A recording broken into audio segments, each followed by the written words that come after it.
오늘 우리에게 주신 하나님의 말씀은 로마서 8장 14절에서부터 25절까지 말씀입니다.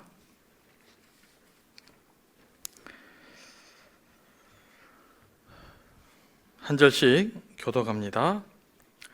하나님의 영으로 인도함을 받는 사람은 누구나 다 하나님의 자녀입니다.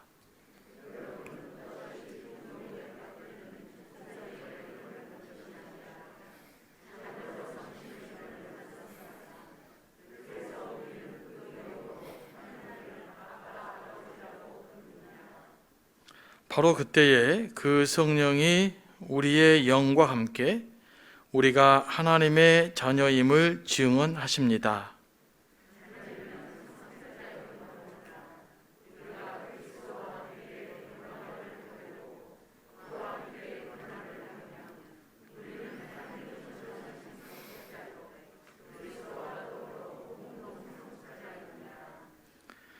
현재 우리가 겪는 고난은 장차 우리에게 나타날 영광에 견주면 아무것도 아니라고 나는 생각합니다.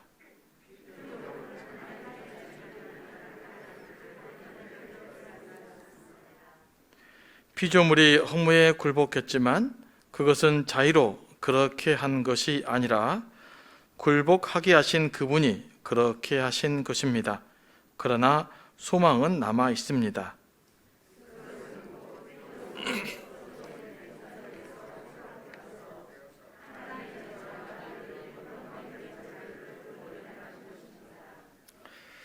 모든 피조물이 이제까지 함께 신음하며 함께 해산의 고통을 겪고 있다는 것을 우리는 압니다.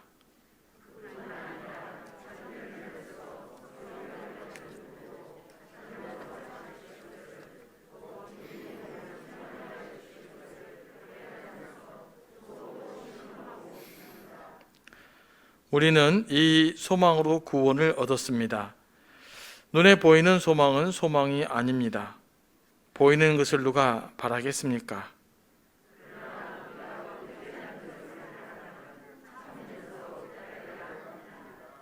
아멘. 말씀을 위해서 기도합니다. 성령님, 이 시간도 우리를 감동하시고 말씀이 잘 이해되게 하시고 우리에게 필요한 말씀으로 채워 주옵소서. 예수님의 이름으로 기도합니다. 아멘. 오늘은 여러분들이 잘 아는 그 예화로 시작을 하려고 합니다. CCC 교재에 나온 건데 건빵만 먹는 그리스도인이라는 예화가 있습니다. 아실 분들은 아실 텐데 어떤 가난한 사람이 그 크루즈 여행을 한번 가고 싶어서 열심히 돈을 모아서 크루즈 티켓 하나를 샀습니다. 티켓 하나를 사서 기쁜 마음으로 배에 승선에 올라서 한참을 즐겼습니다. 돈이 없어서 건빵만 잔뜩 사가지고 그 배를 타고 지냈었죠. 그런데 뭐 1시간, 2시간도 아니고 하루 이틀도 아니고 며칠 동안 건빵을 먹다 보니까 도저히 배고파서 견딜 수가 없었어요. 도저히 건빵만을 먹을 수가 없었습니다. 그래서 한 번은 승무원에 찾아가서 이야기합니다. 저기 있는 케이크 한 조각만 주시면 제가 무슨 일인지 다 하겠습니다. 그랬더니 그 승무원이 말합니다. 그냥 가서 드시면 됩니다. 아니, 제가 돈이 없어서요. 크루즈 티켓 사지 않았습니까? 샀습니다. 그거면 다 됩니다. 라고 이야기했답니다. 이 승무원의 문제는 뭡니까? 본인이 가지고 있는 그 크루즈의 티켓의 가치를 모르는 거예요.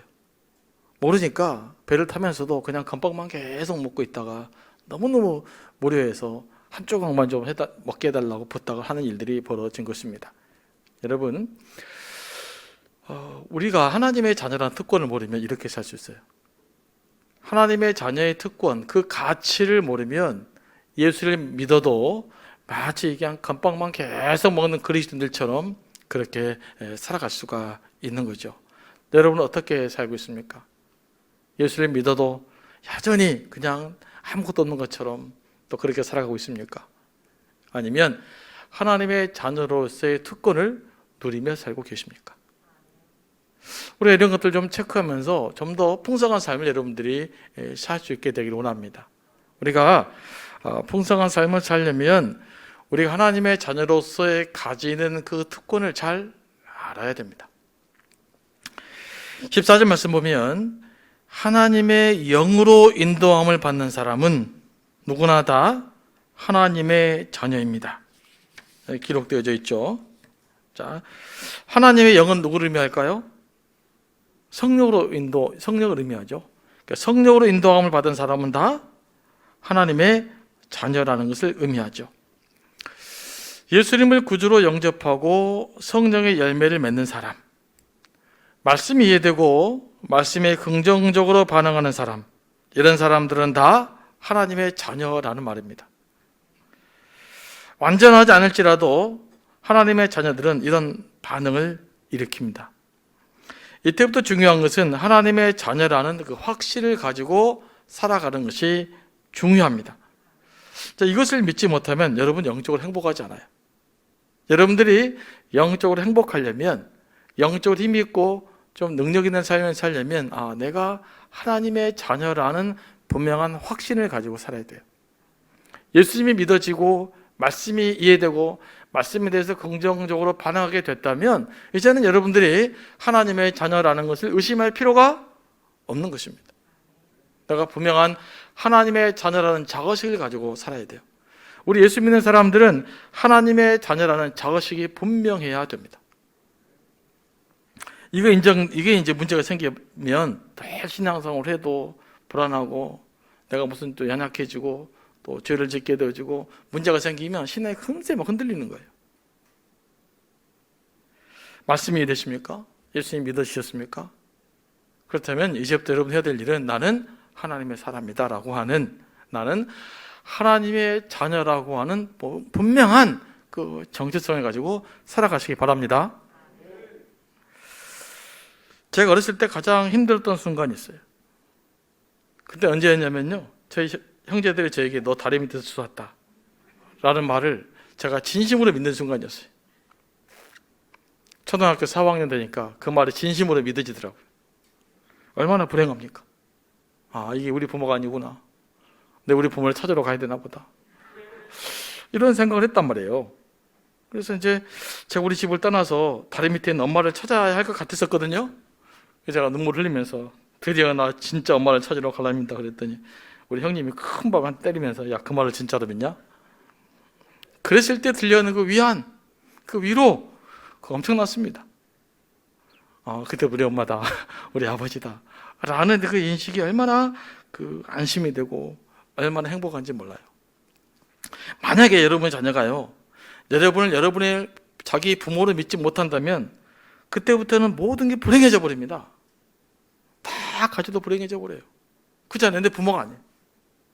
믿을 수가 없어요. 이분이 내 부모인지. 그 안에는 절대 행복할 수 없습니다. 우리도 마찬가지입니다.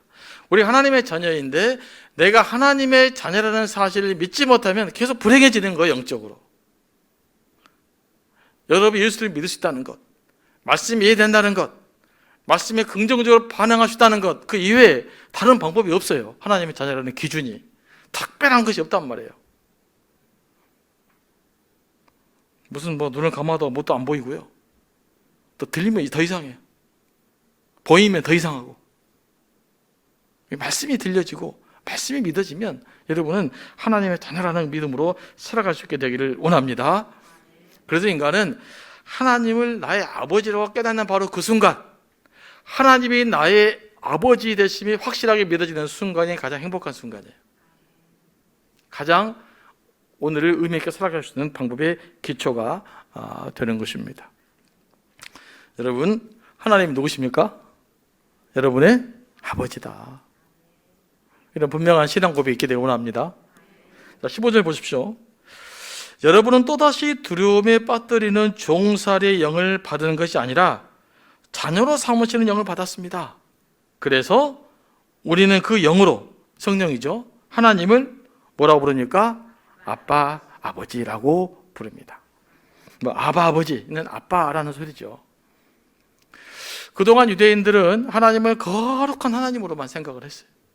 그러니까 하나님을 이해하는데 하나님에 대한 친밀감이 없어요. 하나님에 대한 두려움만 있는 거죠. 하나님에 대한 의무만 있는 거예요. 거룩하니까. 그런데 예수님께서는 하나님을 아빠, 아버지라고 부르셨고 오늘 사도 바울도 예수 믿는 우리는 하나님을 누구로 부르신다고요? 아빠, 아버지. 아버지인데 아빠라고 부를 수 있게 되었다. 하나님과 우리와의 관계가 그런 관계가 되어졌다라는 거예요. 예수 안에서. 그러니까 여러분들이 하나님을 아버지라고 부를 때 그 아버지라는 이름이 친근하게 다가오셔야 돼요. 이게 여러분들이 신앙에 살아있다는 증거예요. 그러니까 하나님을 아버지라고 부르는데 아무런 감동도 없고 친근하게 느껴지지도 않고 의무감만 남아있고, 그러면 하나님과 나와 인격적 관계가 제대로 되어 있지 않은 것입니다. 이 밤 여러분 한번 체크해 보시기 바랍니다. 하나님 아버지라고 부를 때, 그 하나님이 아버지라고 불러질 때 그 영적인 친밀감과 친근감이 느껴질 수 있어야 되는 거예요. 이게 살아있는 신앙생활이에요. 여러분들 영이 살아있다고 하는 것은 하나님을 아버지라고 부를 수 있는 것이에요. 하나님을 아버지라고 부를 때 느껴지는 그 감동을 경험하는 거예요. 하나님을 아버지라고 부를 때 삶의 안정감을 얻는 거예요. 그게 신앙이에요. 이것 때문에 우리는 지금 예수를 믿고 예수 그리스도 안에서 풍성한 삶을 살 수 있는 것입니다. 그런데 16절 말씀 봅니다. 바로 그때에 그 성령이 우리 영과 함께 우리가 하나님의 자녀임을 증언하십니다. 우리가 하나님의 자녀라는 것을 누가 증언하신다고요? 성령이 우리가 하나님의 자녀임을 증거하는 겁니다. 우리 안에 성령의 역사가 있게 되면 우리가 하나님을 아버지라고 부르게 되는 겁니다. 이게 진정한 성령의 역사요. 이게 진정한 하나님의 역사입니다. 제가 여러분들이 자주 말씀드리고 있는데요. 자꾸 성령의 은사, 성령의 역사를 어떤 성령 은사로 국한하지 마십시오. 이게 굉장히 위험한 신앙생활이에요. 뭐 방언이 있으면 좋지만 그것이 기준이 아니란 말이에요. 다른 은사가 있으면 좋지만 그것이 기준이 아니에요. 하나님을 아버지라고 부를 수 있는 그 진정한 신앙 고백이 중요하잖아요. 이걸 누가 하신 거예요? 성령께서 하시는 일이란 말이에요. 그러니까 여러분들이 하나님의 나의 아버지라고 고백되어지면 그것만으로도 이미 충분한 거예요. 그리고 하나님의 자녀로 특권을 누리고 살아갈 수 있게 되기를 원합니다. 자꾸 그 위에 더 확실한 것, 더 확실한 것, 더 확실한 것 찾다 보니까 나중에는 미궁으로 빠져가 버리는 거예요. 여러분, 말씀 이상 더 확실한 것은 없습니다. 이 말씀을 기준으로 신앙생활을 할 수 있어야 됩니다. 하나님께서 우리에게 주시는 최고의 특권은 우리가 하나님을 아버지라고 볼 수 있는 것이고요. 나와 하나님과가 부자 관계가 되는 거예요. 여러분, 우리 여사 성도님들은 부녀 관계가 되는 것이죠. 성경 분명히 말합니다. 성령의 역사가 아니고는 하나님을 아버지라고 부를 수가 없어요. 그래서 우리 성령께서 역사하실 때 우리가 하나님을 아버지라고 진심으로 부를 수 있기 때문에 내가 진심으로 하나님을 아버지라고 부르면 감동이 되살아나고 성령의 역사심을 느낄 수 있게 되어지고, 또 하나님을 아버지라고만 불러도 우리의 문제가 해결되고 마음의 치유가 일어납니다. 그래서 이 밤에 또 내일 아침에 한번 부르시기 바랍니다. 아버지, 아버지 이렇게만 불러도 감동이 된다니까요. 그 감동을 우리가 경험하고 회복할 수 있어야 될 줄로 믿습니다. 그런데 이제 하나님을 아버지라고 부를 때 불편한 마음이 들 수 있어요. 거부감이 들 수 있어요. 아무런 감동이 없어요. 그런데 여러분 영적 상태가 어떤 상태입니까? 지금 죽어있는 상태예요. 그러면 빨리 기도하셔야 돼요. 성령님, 나를 감동하셔. 내가 진심으로 하나님을 아버지라고 부르게 해주세요. 내가 하나님을 아버지라고 부를 때 감동되게 해주세요. 탕자를 안아주시는 아버지의 사랑을 알게 해주세요. 그래서 하나님을 나의 아버지로 내가 고백하고 부르게 해주세요 라고 기도할 수 있어야 됩니다. 여러분 신앙생활에 가장 중요한 것이 바로 이 부분이에요. 여기가 회복되어야 되면 나머지는 다 회복되어져 갑니다. 17절 말씀입니다. 자녀이면 상속자이기도 합니다. 우리가 그리스도와 함께 영광을 받으려고 그와 함께 고난을 받으면 우리는 하나님이 정하신 상속자요, 그리스도와 더불어 공동 상속자입니다. 다른 번역 우리를 하나님이 양자라고 표현하기도 했어요. 상속자 대신에. 근데 좀 더 분명한 말은 상속자라는 뜻이에요. 예수 믿는 우리는 하나님의 아들의 신분을 얻게 됩니다. 또는 하나님의 딸의 신분을 얻게 되죠. 하나님의 자녀가 가지는 특권은 상속자라는 거예요. 어떤 상속자? 예수님과 동일한 상속자라는 것입니다. 이게 좀 안 믿기죠. 어떻게 우리가 예수님과 동일한 상속자가 될 수 있겠어요? 그런데 하나님은 우리를 그런 상속자로 부르셨다는 것이에요. 우리가 뭘 상속받습니까? 영생을 상속받고, 하나님을 아버지로 상속받고, 하나님의 영광을 상속받고, 만물을 상속받습니다.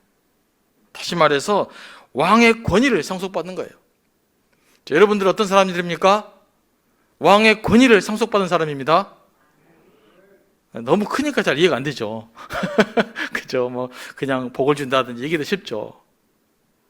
그런데 성경은 우리에게 예수님과 동일한 상속자의 그 신분을 우리에게 허락하셨다는 거예요.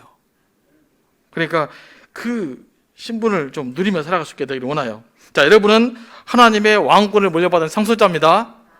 네. 그런데 왜 그 소심하게 사십니까? 상속자답게 좀 당당하게 좀 통쾌하게 살아야 되지 않겠어요? 우리는 그리스도 안에서 영광만을 받는 것이 아니에요. 말씀 보니까 뭐도 받습니까? 영광도 받지만 고난도 받아요. 우리는 그리스도와 함께 고난을 받을 때 진정한 상속자가 된다고 성경은 말씀하고 있습니다. 살다 보면 예수님 때문에 고난을 받을 수 있습니다.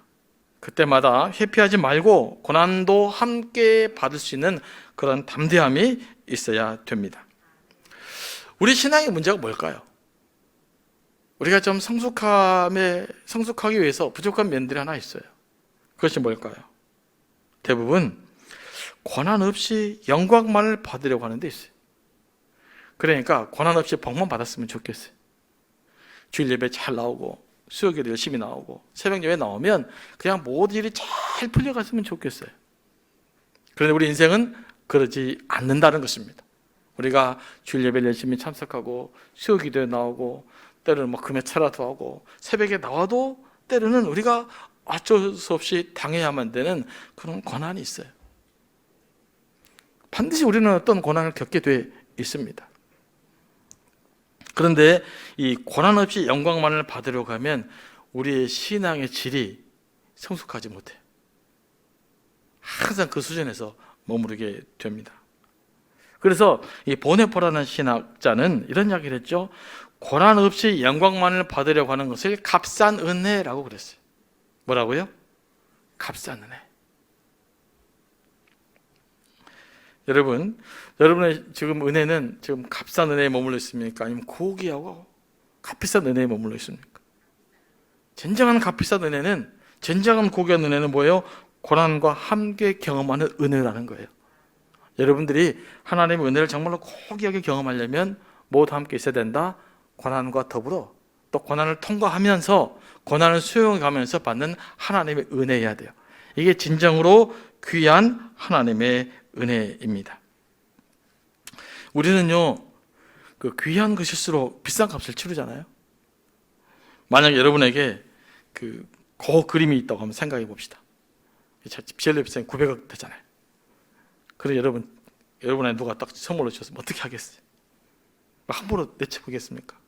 얼마나 귀하고 아름답게 다루겠어요? 얼마나 소중하게 다루겠어요? 사람들은 귀할수록 귀하게 다루고요. 그 대가를 치러요. 그죠? 그런 거 준다고 뭐 집 몇 채 팔아서라도 가져오지 않겠어요?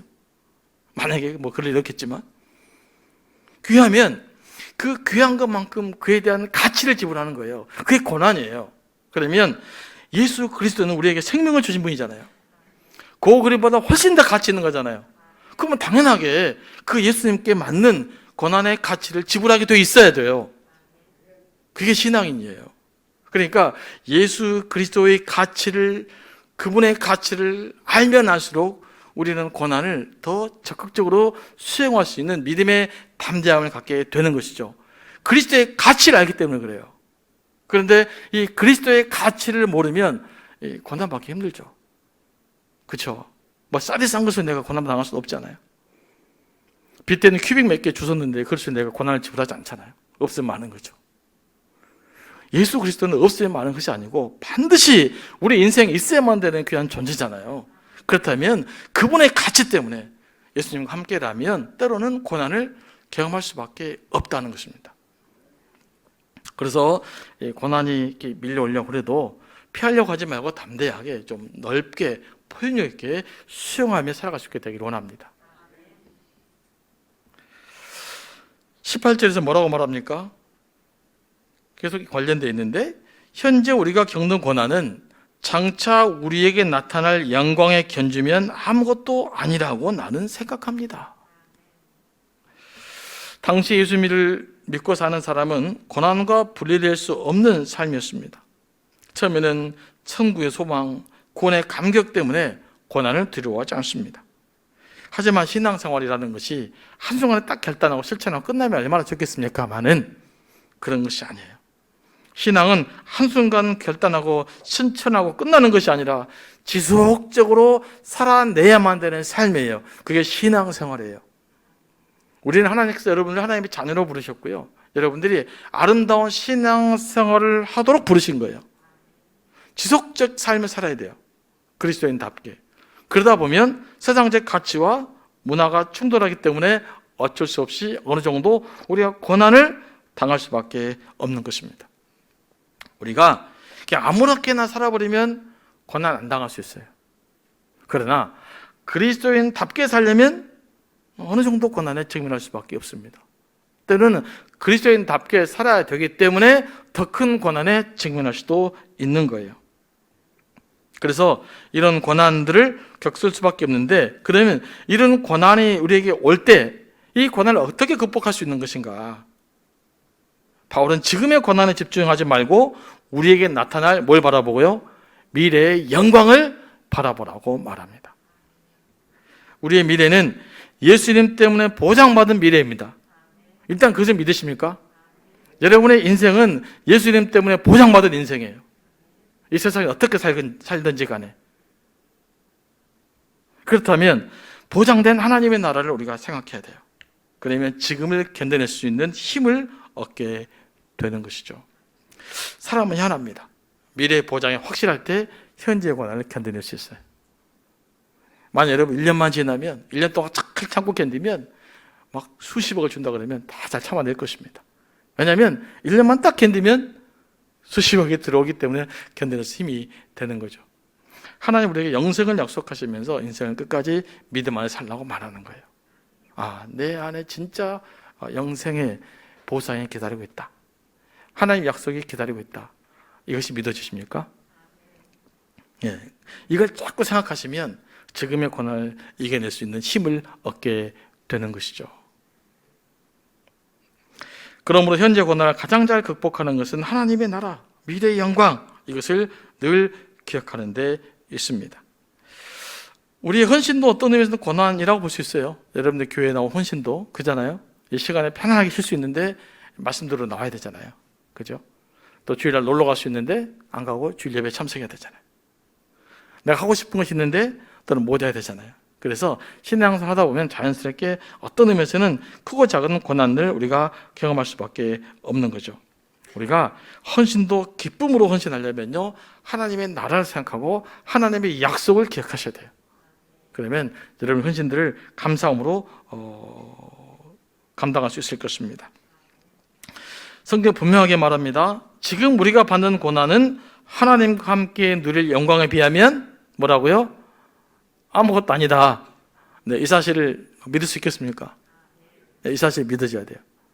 지금 내가 경험하는 이 모든 고난은 하나님과 함께 누릴 영광에 비하면 아무것도 아니다 라는 이 신앙 고백이 필요해요. 이 믿음이 필요해요. 이 믿음을 우리가 회복해야 될 줄로 믿습니다. 19절부터 말씀을 좀 보면요, 제가 한번 쭉 읽겠습니다. 19절, 20절, 21절. 피조물은 하나님의 자녀들이 나타나기를 간절히 기다리고 있습니다. 피조물이 허무에 굴복했지만 그것은 자의로 그렇게 한 것이 아니라 굴복하게 하신 그분이 그렇게 하신 것입니다. 그러나 소망은 남아 있습니다. 21절 그것은 곧 피조물도 썩어짐의 종살이에서 해방되어 하나님의 자녀가 누릴 영광된 자유를 얻으리라는 것입니다. 하나님의 자녀들은 우리 예수 믿는 사람들 말하죠. 또 예수님께서 다시 오실 때 예수 믿는 자들은 부활의 영광에 참여하게 돼요. 그런데 피조물들이 그것을 기다린다는 거예요. 피조물이 허무에 굴복했다는 말은 피조물이 무익하고 무의미하고 변질되고 부패하게 되었다는 것입니다. 뭐 때문에요? 인간의 죄 때문에. 인간의 죄 때문에 피조물이 함께 그 죄에 대한 징벌을 받은 것입니다. 그러므로 피조물은 자기 스스로 허무에 굴복한 것은 아니죠. 하나님이 그렇게 하신 것입니다. 그런데 이 피조물의 소망을 뭐라고 말합니까? 하나님의 자녀들이, 하나님의 아들들이 나타나는 거예요. 하나님의 자녀들이 믿는 그리스도에게 다시 오셔서 그 부활의 영광에 참여하게 될 때 피조물도 같이 참여하게 될 것인데 그것을 피조물들도 고대하고 있다라고 말합니다. 우리는 지금 성경을 묵상하다 보면 자꾸 인간 중심적으로만 성경을 해석할 수 있는데 오늘 로마서는 인간 중심을 넘어져서 요즘으로 말하면 생태 중심적 입장도 가지고 있는 거예요. 그래서 오늘 본문은 이 생태 신학이라고 그러는데 환경 문제를 다룬 신학의 중요한 본문이 되기도 합니다. 22절 말씀, 모든 피조물이 이제까지 함께 신음하며 함께 해산의 고통을 겪고 있다는 것을 우리는 압니다. 이 구절은 뭘 의미합니까? 인간과 피조물의 운명이 서로 밀접하게 연관되어 있다는 것을 말합니다. 인간의 고통 따로 피조물의 고통 따로 있는 것이 아니라 인간의 고통이 곧 피조물의 고통인 것이죠. 다시 말해서 피조물은 인간의 타락과 함께 고통받게 되었고 인간의 회복과 함께 회복된다는 것을 보여주고 있습니다. 그렇다면 우리의 관심의 영역이 그동안에는 인간 중심적이었다면 이제는 인간과 더불어 살아가는 자연 환경에도 관심을 가져야 되는 거죠. 요즘에 가장 큰 이슈가 뭐 환경 문제 아니겠어요? 기후위기 문제고요. 지금까지 생태 공동체는 자기 스스로 우리에게 위기를 주지 않았어요. 인간의 욕심 때문에 생태 문제 위기가 생긴 것이죠. 사실 환경 문제 우리 죄 때문이지. 뭐 사자가 죄를 지어서 환경 문제 생깁니까? 뭐 호랑이가 죄를 지어서 환경 문제 생깁니까? 다 누가 죄를 지어서 생긴 겁니까? 인간이 욕심 때문이잖아요. 우리 코로나도 인간이 뭐예요? 생태계 사주 숲을 파괴해버리니까 그 대가로 우리 겪는 고난 아니겠어요? 그래서 우리도 이제 이 교회의 관심의 영역도 이런 영역들까지 조금 더 넓혀갈 필요가 있는 것이죠. 우리가 회개하고 하나님과 화평하면 피조물도 회복된다. 이 메시지를 하고 있는 것입니다. 그러니까 우리가 이제 환경 문제를 고민할 때 이걸 어떻게 종이컵 바뀐다. 이거 중요한 문제죠. 탄소 중립 이런 것도 중요한 문제죠. 그러나 성경에서 말하는 더 중요한 문제는 뭘까요? 우리가 회개하고 하나님과 화평을 이루는 것이 출발점이에요. 여기서부터 이제 나가는 거예요. 그런데 이 출발점을 갖지 못하면 또 이것도 사회운동이 돼요. 이 모든 건 신앙운동이 되려면 뭐예요? 회개하고 하나님 관계가 회복되는 거. 이게 우선이에요. 이 바탕 위에 이루어져야 되는 것입니다. 모든 그 사회적인 그 도덕 갱신도 마찬가지죠. 하나님과 나 올바른 관계가 형성된 뒤에 그걸 바탕으로 형성되면 신앙운동이 되지만 이 밑에를 빼버리면 뭐가 되는 거예요? 그냥 사회운동이 되는 거예요. 그래서 우리가 이 사회운동과 신앙운동이 백지장 한 장 차이 같지만 굉장히 달라요. 신앙 고백이 없으면 다 사회운동이 돼요. 그러면 우리와 예수 믿지 않는 사람과 아무런 경계선이 없어져 버리게 되는 것이죠.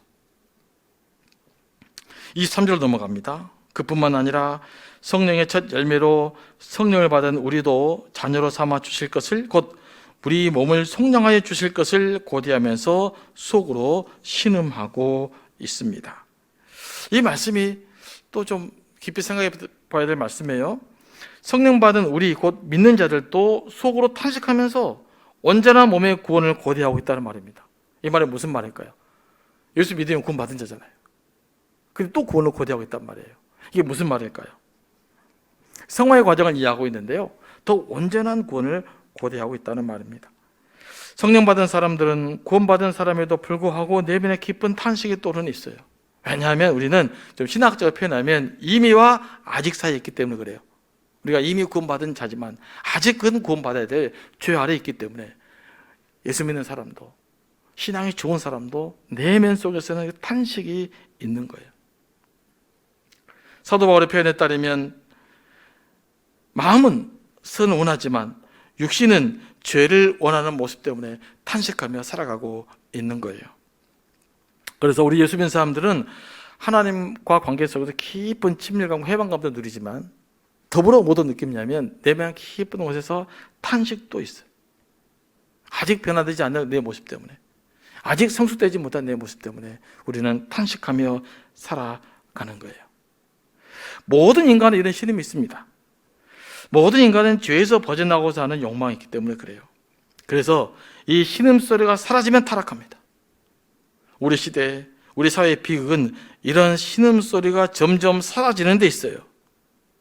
많은 사람들이 자신의 죄악으로 신음하는 것이 아니라 다른 사람들의 작은 모습들을 지적하고 정죄함으로써 그들이 신음하게 만들어버려요. 이게 오늘 우리들의 모습 아닌가요? 내가 신음해야 되잖아요. 내가 아파야 되잖아요. 나는 아프기 싫어요. 네가 아파라 이거죠. 그러니까 교회 일치가 안 일어난 거고 그러지 않습니까? 성숙한 사람은 내가 신음하는 겁니다. 내가 아파하는 겁니다. 그 아픔, 그 신음소리가 우리에겐 다시 회복해야 돼요. 그것은 곧 회개의 신음이라고도 볼 수가 있어요. 혹시라도 만약에 여러분들이 나의 지금 신음소리가 없다, 나의 작은 연약함에 신음하지 못한다, 그러면 깊이 여러분 자신을 한번 돌아보시고 성찰하셔야 돼요. 절대로 형제 자매들 내 마음대로 안 된다고 판단하고 정죄하지 마시기 바랍니다. 이것만 잘해도 우리는 성숙하게 됩니다. 이제 고 함석관 선생님께서 한국 교회를 좀 비판하면서 하신 말이 있어요. 그리스도인들은 다른 사람들이 다 괜찮다고 하는 작은 죄악에도 민감하게 반응하는 사람들이다. 뭐라고요? 그리스도인들은 다른 사람들이 다 괜찮다고 하는 작은 죄악에도 민감하게 반응하는 사람들이다. 이게 그리스도인들이라고 말했어요. 근데 이것이 한국교회를 보면서 기뻐하면서 이야기했던 것이 아니라 조금 비판적으로 이야기했어요. 그 말은 뭡니까? 한국교회가 아직은 자기의 작은 죄악에서 씨름한 모습을 보여주지 못했다.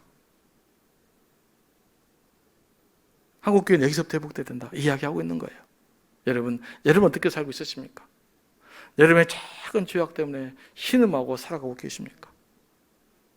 이 문제가 너무 민감해서 이 문제에서도 벗어나기 위해서 하나님 기도하며 더욱더 거룩한 성결을 추구하며 살아가고 계십니까? 아니면 이쯤에서 됐습니까? 그냥 이 정도면 된 것 같습니까? 저와 여러분은 이 싸움 앞에 저는 서 있다고 믿습니다. 여기서 더 민감하게, 더 깊이 있게 주님을 만나고 더 성결하게, 더 거룩하게 하나님께 세워지기를 소망합니다. 기도하겠습니다.